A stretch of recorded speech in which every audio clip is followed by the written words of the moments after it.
এই অঞ্চলে 17 বছর ধরে এই লোকটাই একমাত্র ধানের শীষের ঝান্ডা হাতে নিয়েছিল। এই অঞ্চলে যখন বিএনপি কেউ ছিল না তখন তিনি এই অঞ্চলে বিএনপির হয়ে সর্বোচ্চ ভূমিকা রেখেছেন। তার ত্যাগ, তার অবস্থান এই অঞ্চলের নেতাকর্মীকে উজ্জীবিত করেছে সবসময়। এই জন্য এবং উনি এই অঞ্চলের প্রতিটা নেতাকর্মী 17 বছর আগলে ধরে রাখা হয়েছে একদম পিতার স্নেহে, যাদের মামলা হামলা থেকে শুরু করে পরিবারের খোঁজ খবর থেকে শুরু করে প্রত্যেকটা জিনিস উনি করছে।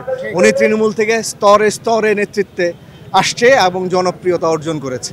আগামী নির্বাচনে রবিউল আলম ভাইকে আমরা সংসদে দেখতে চাই এবং উনি ঢাকা 10 আসনে দল ওনাকে মনোনীত করলে উনি ঢাকা 10 আসনে সর্বোচ্চ ভোটে বিজয়ী হয়ে ইনশাআল্লাহ জাতীয় সংসদে আমাদের প্রতিনিধিত্ব করবে আমরা আশা রাখি। অবশ্যই সংসদ জনপ্রতিনিধি হিসাবে সেই জনগণের ম্যান্ডেট নিয়ে যাবে এবং সেইটা আমি জানি এবং আমাদের বিশ্বাস সে ওই ম্যান্ডেট বাস্তবায়ন করবেন এবং সরকারের যে 31 দফা আছে সেই 31 দফা কিভাবে বাস্তবায়ন করতে হয় তার সহযোগিতা করবেন সরকারকে। উনি পরীক্ষিত নেতা, যখন ওনার পদ ছিল না, ওনার সংসদে উনি নির্বাচিত হয় নাই, এমপি না থাকা অবস্থায় যেই লোক এত কিছু করতে পারে, অবশ্যই এমপি থাকলে সুযোগ সুবিধা যখন তার হাতে থাকবে এই জনগণ ছেড়ে উনি যাবে না। আর এটা তো ওনার নারীর, আমরা তো ওনার নারীর সাথে কানেক্টেড।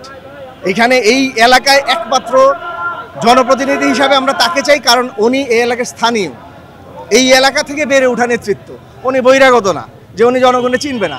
প্রত্যেকটা মানুষের সাথে ওনার পরিচয় আছে, প্রত্যেকটা নেতাকর্মীর সাথে ওনার পরিচয় আছে, প্রত্যেকটা নেতাকর্মীকে উনি চিনে, প্রত্যেকটা মহল্লায় মহল্লায় প্রত্যেকটা ঘরে ঘরে ওনাকে চিনে এবং এই এলাকার ভোটাররা তাকে চায়। ওনার কাছে গিয়ে আজ পর্যন্ত কোনো মানুষ আল্লাহর রহমতে ফিরত আসে নাই।